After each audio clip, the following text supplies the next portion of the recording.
Hello students of Standard 8. Today you are going to learn the same chapter, Chapter 3, Migration. This is part 3. You are going to learn about the impacts of migration. You had already learned about the two reasons which are being affected due to the migration. First is the donor reason. What do you mean by it? From which region people migrate?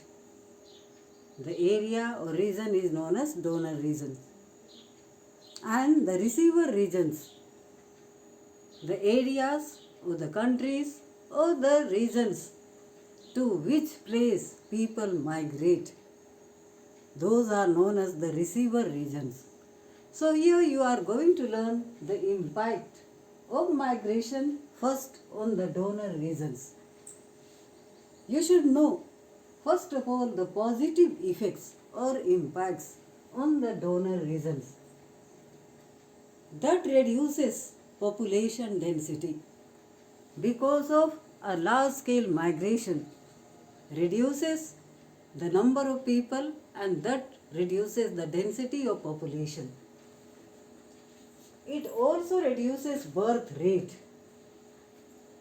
Young people migrate from one region to other region or outward from one country to other country. So they only can raise the family or they only can increase the birth rate, but that can be reduced due to migration. And the people, those who are working in the donor region, those who have migrated from the donor region, when they are working in other regions, they send money back to their native place. So that increases the economic condition of that region or the family. So this is the positive impact of migration on the donor regions. What are the negative impacts of migration on the donor region?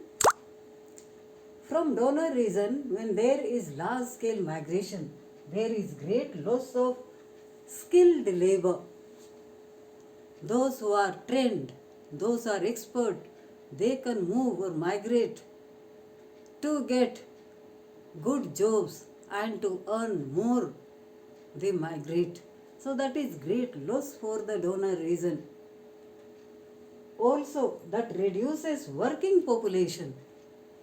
The young people to get good job, to get employment and job opportunities, they migrate to other places which can provide higher money or they can get good job. So that is the reduction of working population.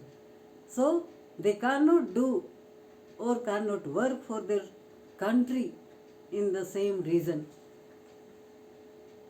When they move from the donor region and stay in other countries or other region, they give up their own culture. They adopt other cultures, also the languages, also sometimes the religions. So like that, this is also a loss of the culture of the donor region. So these are some impacts in the donor region. Now see, migration affects the receiver regions. How does it affect? First see the positive effects. This reduces underpopulation. So large scale migration increases population in the receiver region. So there is no problem of underpopulation. That reduces underpopulation. Also that increases the labor supply. Skilled labor receiver region gets. So that is very helpful for the underpopulated areas where there are large number of industries. It increases the working population in the receiver region. Large number of migration increases the working people because job opportunities and employments provide young people to earn more and more, or there is high earning. Working people migrate and the receiver region receive working population. And also there are different races, religions and cultured people living together. They have understanding and tolerance. This type of qualities increase among the people. If we see some of the negative impact in the receiver region, there is increase in pressure on the local resources. Sometimes in some of the areas, the cities or towns become overpopulated because of large scale migration.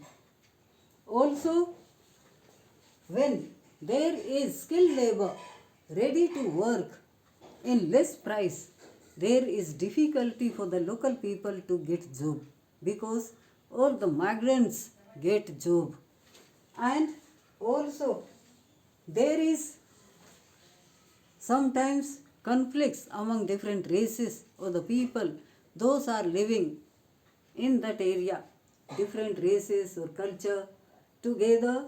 Sometimes misunderstanding take place and conflict can be caused there. So these are the effects of migration.